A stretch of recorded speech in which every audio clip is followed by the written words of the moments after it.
বেসন মাখানো হচ্ছে, এবারে এটা ঘষে ঘষে ঝুড়িটা ফেলা হচ্ছে। অসাধারণ টেকনিক, একটু রিক্সি থাকে। ওয়াও, খুবই সুন্দর। এটাকে অয়েল এক্সট্রাক্ট করা হলো, প্যাকেজিং হলো। এটা বেসন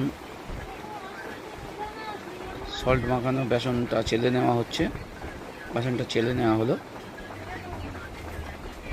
স্টেপ বাই স্টেপ এখানে দেখানো হচ্ছে। বড় ফ্যাক্টরি, অনেক বড় ফ্যাক্টরি, দেখে বোঝা যাচ্ছে অনেক লোক লেবার কাজ করছে এখানে। ভুজিয়া, এটা ভুজিয়া তৈরি হচ্ছে।